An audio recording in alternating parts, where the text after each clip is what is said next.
Good afternoon. Good news today. Washington State continues to lead in bending the COVID pandemic curve downward. It continues to lead in saving lives, and today's announcement will continue in that vein. I'm really happy to say all 8 regions in our state are currently in phase 2 of our reopening plan. And today I'm announcing a pause on any possibility that a region would go backwards. And we're making this pause in recognition of the fact that we've made incredible progress in knocking down the infection rate of COVID in the last several weeks. Now, we know we need to follow the science and the data in making these decisions, but I think it is clear that we have had enough success in the recent weeks to be able to put a pause on any alternative that regions would go backwards.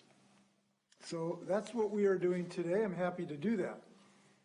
During this weeks-long pause, we will evaluate the situation and work with our public health partners and stakeholders on how to continue going forward. So why are we doing this? Well, during the 3rd wave of the COVID-19 pandemic, our rolling average for new daily COVID cases was approaching 3,000 per day. That has come down dramatically. As the approaching graph, if I can put this chart up real quickly, we can look at this chart, and we'll notice that we've had sort of 3 waves in Washington State. The most recent high numbers were in the 3,000 per day. You see they've come down dramatically in the last couple of months. Now they're in the range below 1,000 per day.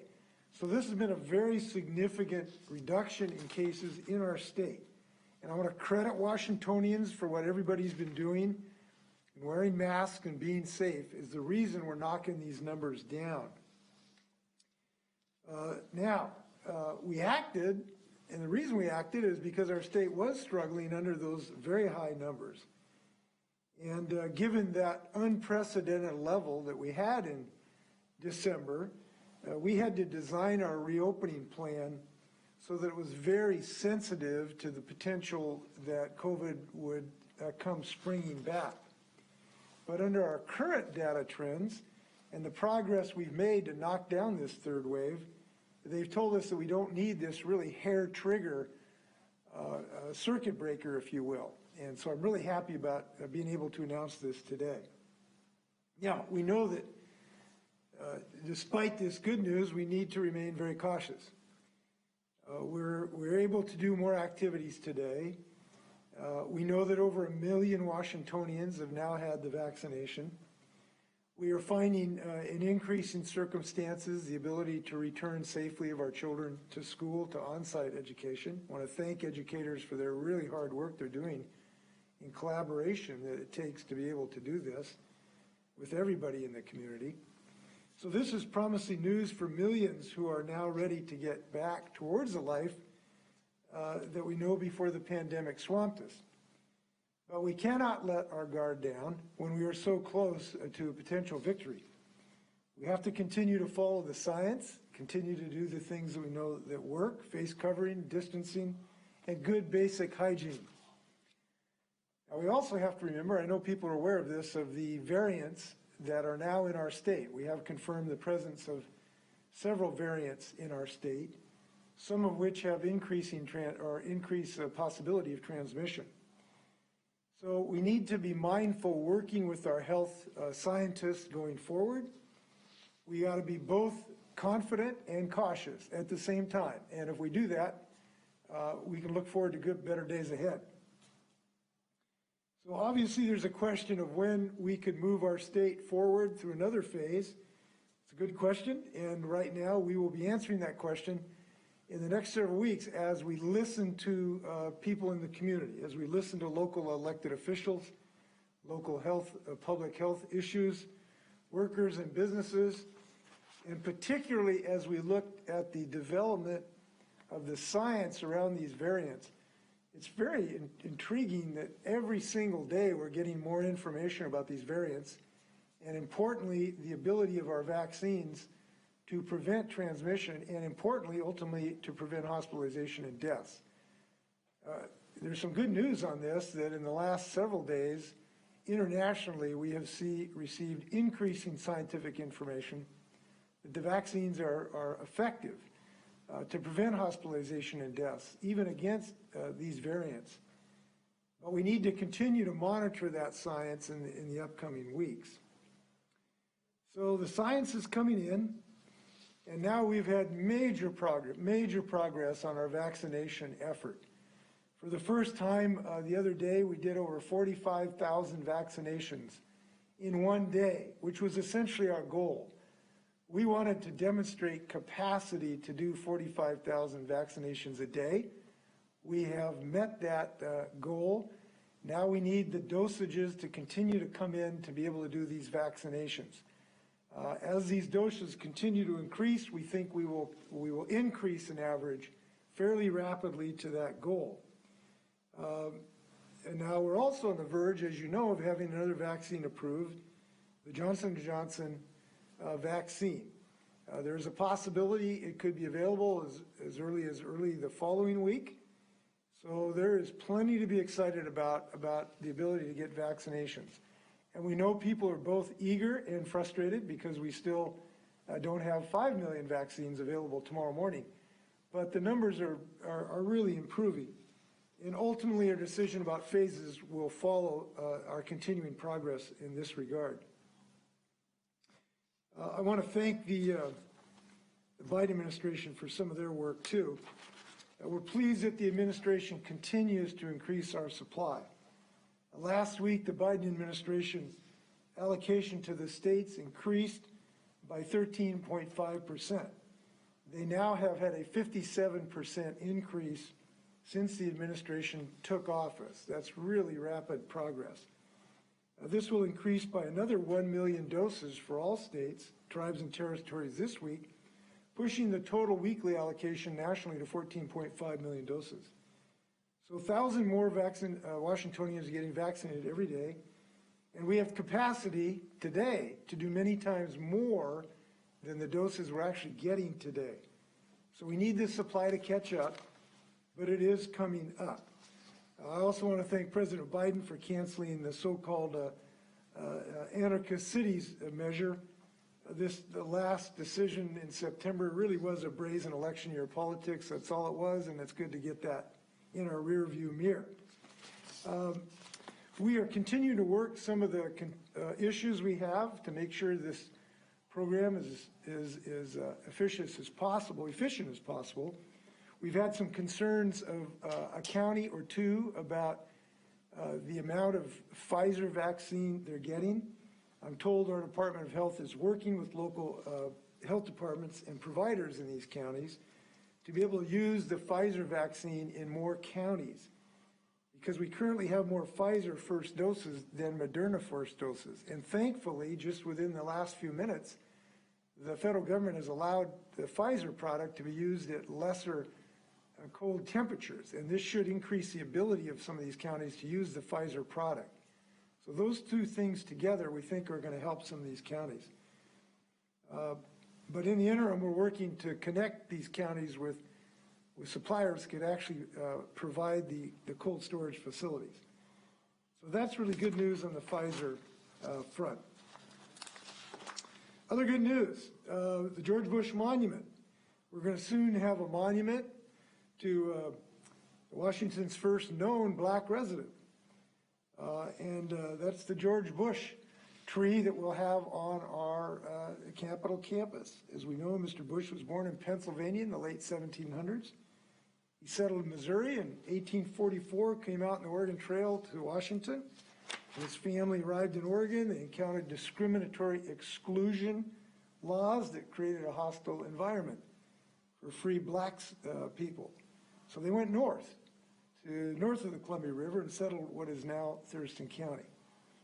Mr. Bush and others helped found modern-day Tumwater, and his role in the community was so restricted, if you remember this, when Congress excluded black people from owning land in 1850, Washington's territorial legislature successfully petitioned Congress to let the Bush family retain ownership of their farm.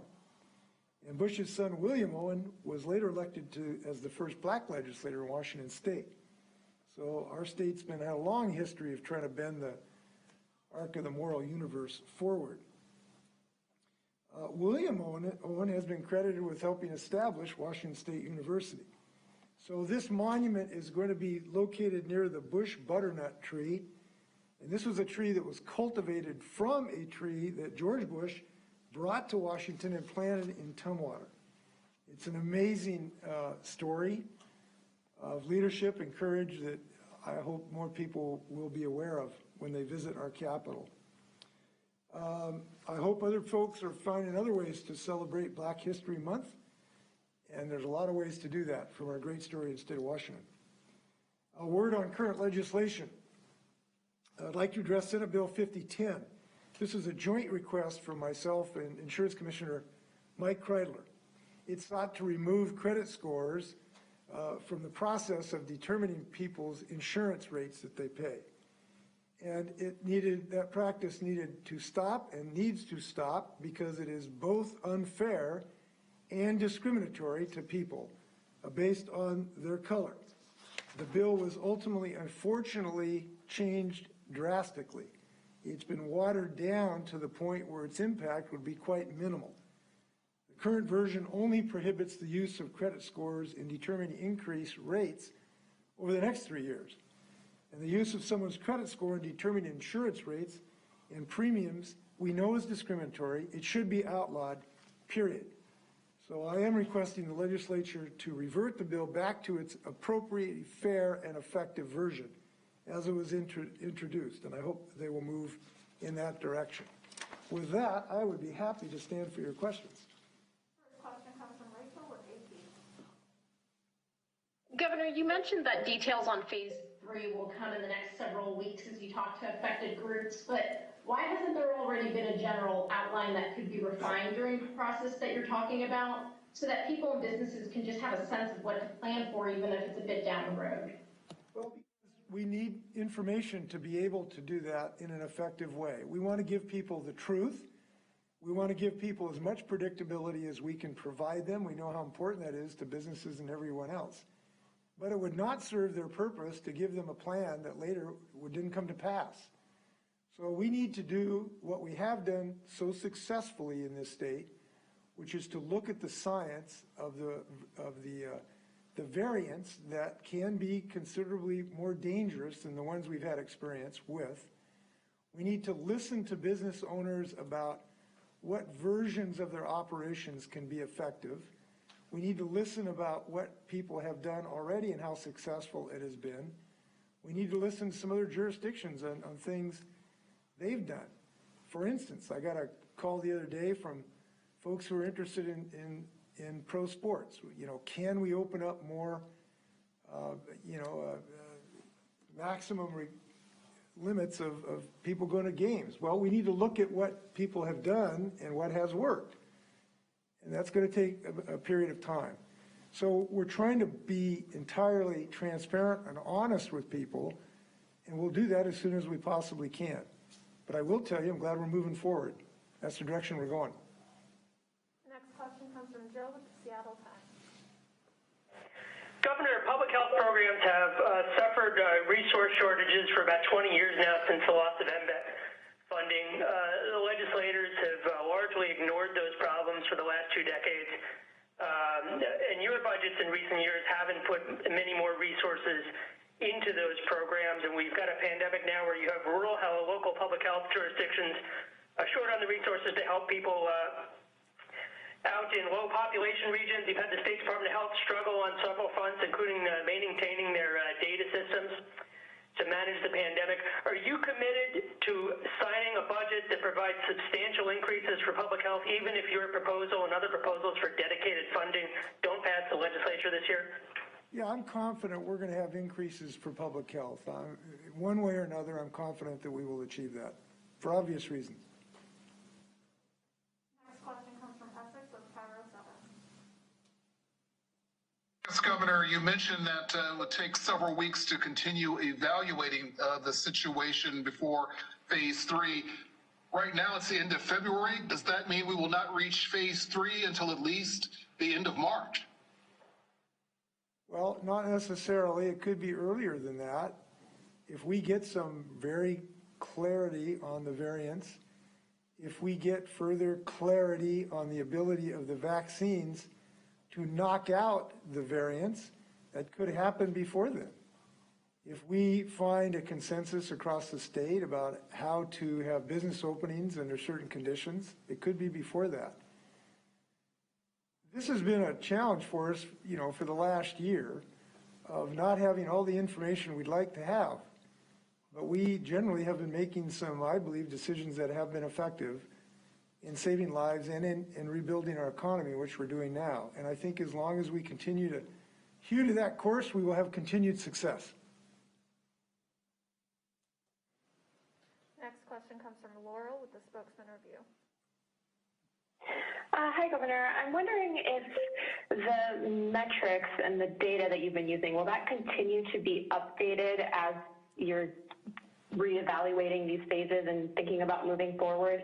And if not, can you or maybe Dr. Lindquist, who I believe is on the call, can explain that decision when maybe releasing some of these numbers more consistently might help restaurants and businesses have a better sense of where the region is going? Well, the dashboards are remaining, all of this information is on our dashboard and it will continue to be on the dashboard. So I'm not sure which information you're referring to. Could you help me on that? Yeah, just like the metrics that you use to move forward, they're normally not updated until every 2 weeks when you decide which regions are moving forward. Is that continuing to be the case? Will you be updating those metrics more regularly as you're trying to figure this out? Well, we won't be updating things that are not relevant at the moment. No, there's not a reason for that. And until we evaluate the metrics, we won't have that. Scott, do you want to talk about what will be available? Yeah, so we will continue to measure a lot of these updates. We won't report the report card every 2 weeks, but we will still have on the DOH dashboard many of the metrics that will be available for counties and business in particular and the public. I would just, if I could chime in real quick, to emphasize Scott and the governor's point, our data dashboards that show the numbers of hospitalizations, the ICU occupancy in different areas in the state, the new daily case rates, all of those will continue to be available, and that's the data we're going to continue to use, and we hope the public continues to watch so that way we can see how COVID activity is happening in our communities.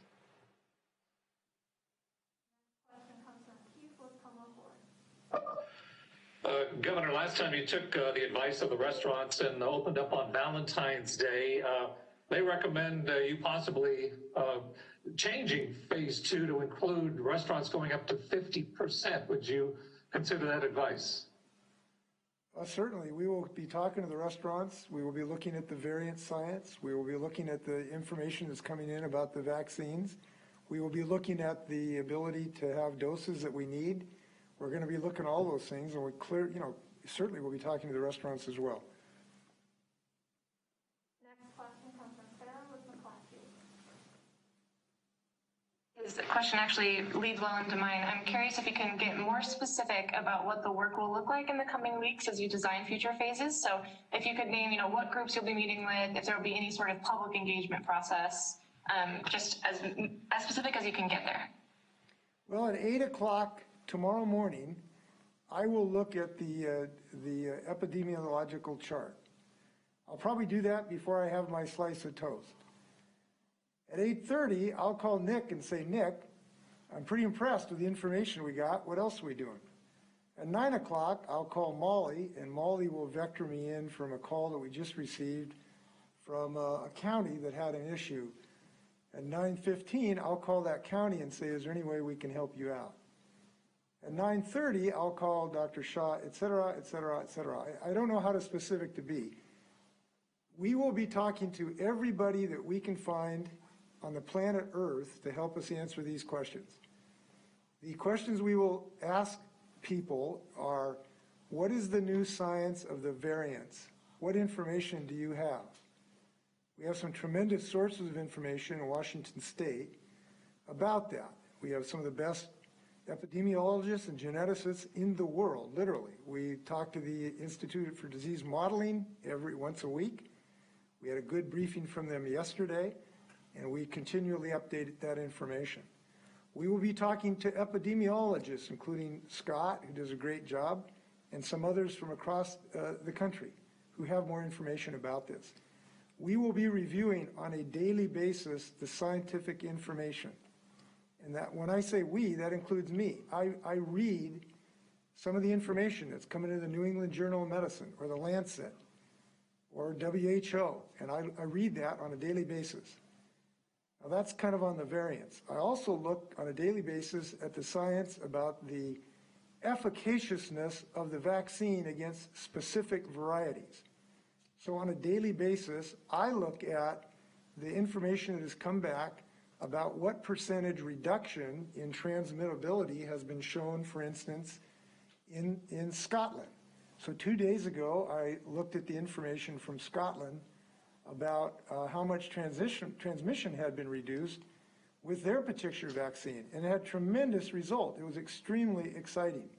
I did the same a few days before about the experience from Israel, and I looked at their efficaciousness. And when we look at efficaciousness, there's kind of two parts of that. One, how much does it reduce the transmission rates so that you can prevent the infection? But a second thing that I would argue even more important, how much does it reduce hospitalization and deaths? So we are intensely interested in that, in the effectiveness of these vaccines. And fortunately, very shortly, we believe we'll have 3 vaccines that are extremely effective in preventing hospitalizations and deaths. Then we will be looking at our vaccination program on a daily, if not hourly basis to try to make it more efficient. And when we do that, we talk to everybody in the state of Washington who possibly has a connection to that. Then we look at our business operations and what we can do to accommodate additional business activity, which involves talking to business people all over the state of Washington in multiple industries. We have several groups that advise us about this, of entrepreneurs, of the labor community. We look at the equity issues, and we talk to everyone in the state of Washington who we think can provide us information. How do we make this a more equitable effort? How do we get hard-served communities that have less access based on poverty or systemic racism or language barriers, and we try to figure out how do we make that system more effective. That involves talking to leaders, black faith leaders, Hispanic leaders, Marshallese leaders, and that happens on a weekly basis at least. So I don't know how much detail you would like. It's pretty detailed exploration of what we'll be doing in the next upcoming weeks.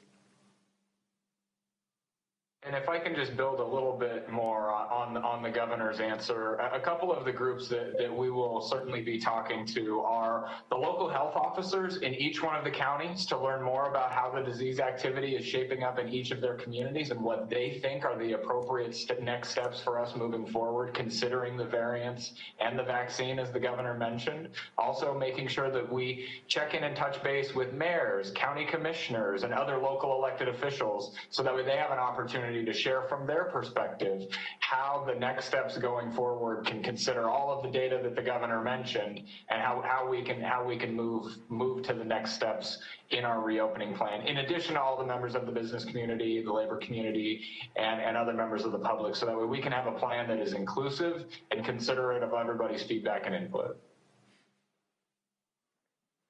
Next question comes from Tom with KEPR. Hey, Governor, you already talked about this a little bit, but I want to ask specifically because I've heard a lot from parents. They're hopeful that you could take a look at football attendance. For instance, a volleyball team doesn't have as many people on the roster, you can have more people in the stands, but that's indoors. And we already have the science that says outdoors is safer and a stadium is more widespread. So do you think it would allow maybe parents to go see their kids play football? Is that something you'd consider? Yeah, we're thinking about those issues. I just alluded to that. We're giving thought to what we could do on spectators at some of these athletic programs. So it is something we will be thinking about, and I'm hopeful we can make progress on it. Now we have to some degree, because we've gone to phase 2, as you know. I know the Zags families are very happy about being able to see their incredible athletes playing, and we hope it's going to be in Indianapolis. Next question comes from Jerry with the Everett Herald.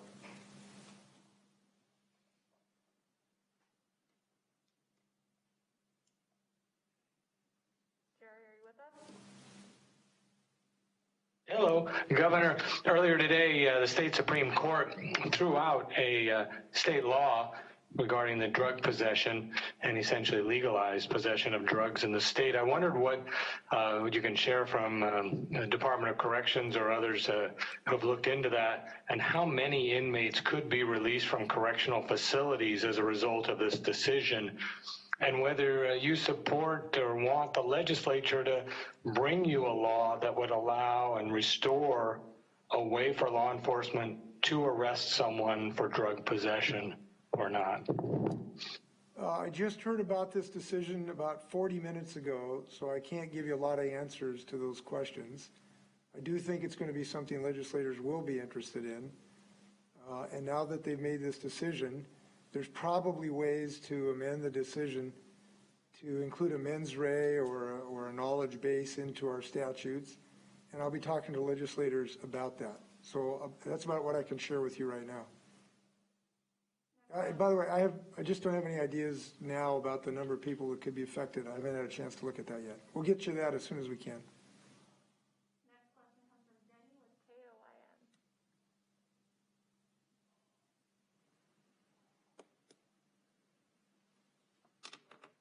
Jenny, are you there? Okay, we'll come back to Jenny in a second. Next, we'll go to Ashley with the South Seattle Emerald. Hi, Governor. Your tone is a little bit more bullish on our progress on the pandemic than the Department of Health was this morning. Are you concerned at all that if things do take a turn for the worse, it'll hurt communities of color first? And what further safety steps will the state take to protect them with regards to their health and the safety net? Yes. Well, look, we're concerned about everyone because every demographic group, obviously, we're concerned about, but people, communities of color have had much disparate injury because of this pandemic.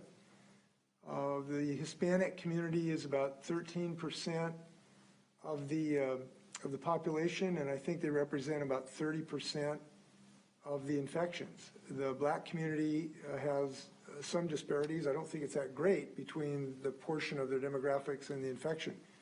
So communities of color have had disproportionate infections as a result of this pandemic. So yes, we should all be concerned about that. The rate of fatalities has not been so disparate because of the age group, frankly, of some of these demographics. But the infection rate has been disparate, and that's something we should all be concerned about. On the equity issue, there are many things that we can do, and we are doing, to try to help get vaccinations to people who have had a reduction of health care or a disparate access to health care. And I've talked about some of these, but I'll just make mention to some of them. We have increased our allotment from about 13% to about 20% to community clinics, because community clinics serve large numbers of BIPOC communities. They're geographically more available, and they have good language services as well. So we've increased our allotment significantly to these community clinics. The federal government has also done that because they have also done a direct allocation to the community clinics. We have a very vigorous effort to provide communication and information to communities of color. It's about by the time we're done, it'll be about $15 million. And more importantly, it is using the trusted, credible messengers of these communities who are trusted to be able to organize their community and provide information to them.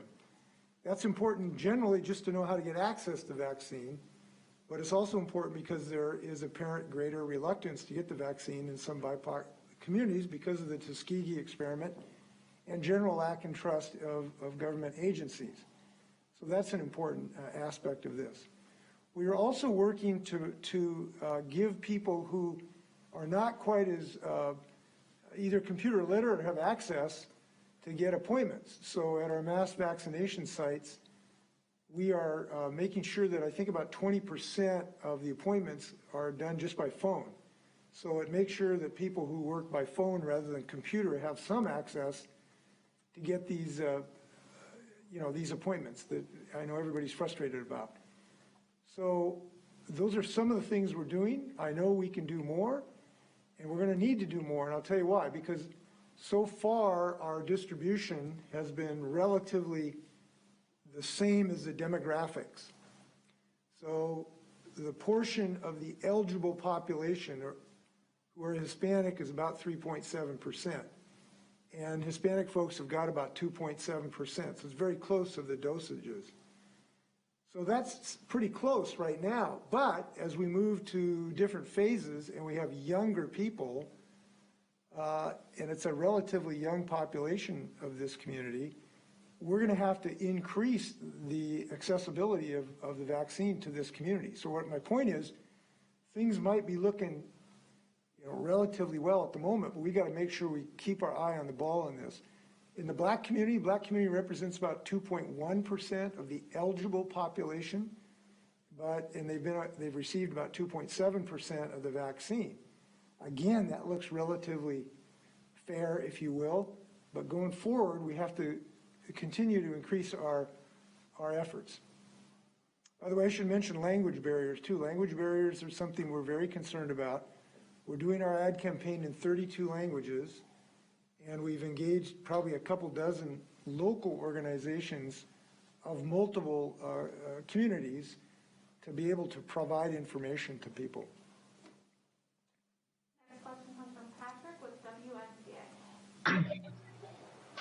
Yeah, hi, Governor. This is sort of alluding to something you said. What would you say to a Washington resident who isn't sure about taking the vaccine that you alluded to, those existing? Well, I would ask them what the nature of their concern is first, to be able to provide them information. In general, what I would say is that we have tried to provide the scientific information to citizens so they can make their own decision. And the scientific information we can give them is that these vaccines have been extensively, exquisitely tested in thousands of people in multiple demographics using the norms that we've always used, in a sense, to really evaluate these vaccines. And they have been done on a multiple level. So not only on the federal level, but the state has also, we have our own virologists and epidemiologists that I have hired, if you will, to evaluate the information as well. It's not just the federal government. And frankly, we did that because there was some, concerns about the last administration. So we have kind of two screens, if you will, to look at the information. And what that information has shown that is extremely compelling to me is that they are extremely effective. They're miracles. They're just miracles. I mean, they can save, maybe 8, 9 of the 10 deaths that we'd otherwise experience. That is an incredibly effective vaccine. So what I would say is they are certainly work and they're certainly safe. And if those are the two things people care about, I would share that information with people. Now, if people have specific concerns about it, I try to give them information so that they can make a decision on what's right for themselves. We're going to go back and try Jenny with KOIM one more time. Jenny, are you there?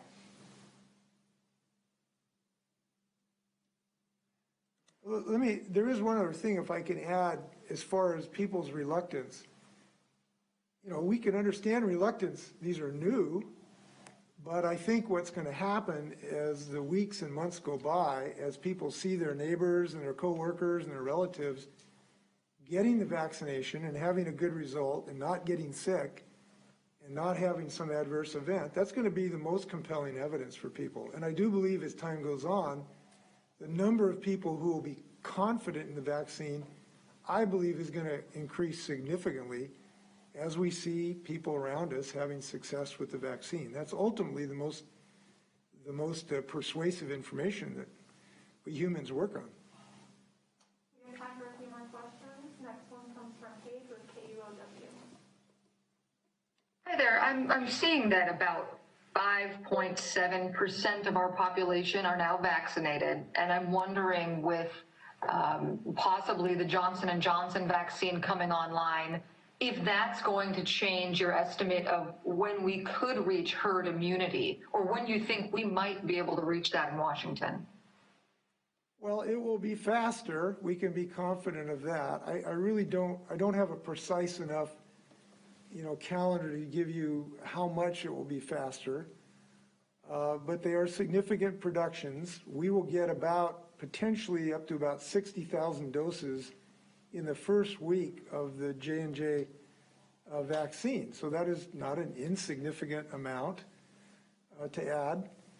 So what I can tell you is it will be faster, and I'm just thrilled by this because it is extremely effective in preventing hospitalization and death, and it's only one shot. So people don't have to have two shots, and the providers don't have to go through the logistics of making sure people get the second shot. So it has some advantages. So I'm really happy about that. By the way, I should mention this issue of herd immunity. One of the things I think we're going to find, I'm hopeful, you're seeing a pretty rapid reduction in some infection rates in Great Britain, and I believe Scotland, and Israel, that would suggest that you can start to reduce these transmission rates even before you reach absolute zero. So when we think, at least in my book, and I'm not an epidemiologist and I'm certainly not a physician, but how I think about it is, it's not like you're, no herd immunity and the next morning you have herd immunity. It's a progression. And what I'm hopeful for, and I think there's good evidence of it, is it's going to reduce that transmission rate fairly dramatically. That is happening in other places. But again, I want to reiterate, because of these variants and the uncertainty that exists, this still is important. This still is our best line of defense, and I'm really hopeful people can continue to wear their masks. Jenny was having technical difficulties, but we have her question. What are you all doing about vaccine allocation disparities? Data from Clark County Public Health shows that they're receiving significantly less vaccine per capita than other counties.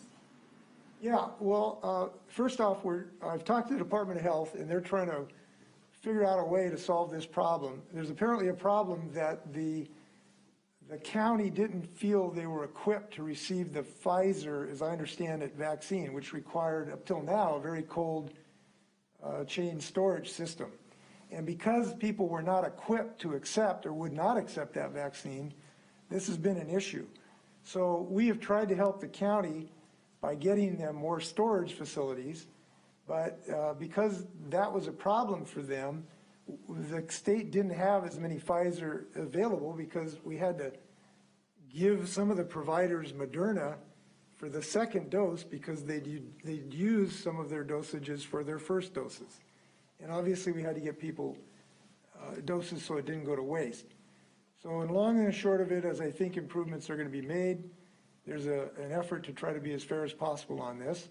And I think the department is attempting to do that in every way as possible. And I'm hoping this new news that we just got, that Pfizer apparently can now have a simpler supply chain, will also help Clark County and quite a number of other places. Final question comes from Jesse with Cairo. Yes, Senate Bill 5010. Question is does this bill in its current form hurt consumers, and what does it do, if passed in this form, what does it do to communities of color? Well, I would say it doesn't do as much as it should by a long, long stretch of the imagination. This is a discriminatory, unfair practice. There is no reason it should be allowed in the state of Washington. And anything that's less than that is suboptimal. So we're urging the legislature to take another crack at this and bring this bill back to what the state needs, which is a strong stand against a discriminatory practice in this very important industry. And this is pure discrimination for a reason that is not legitimate in our state. So I'm speaking against it, and I hope they fix it. Any final words, No, again, thank you. For everybody. Thanks for taking care of your health, and we will see you next week. Thank you.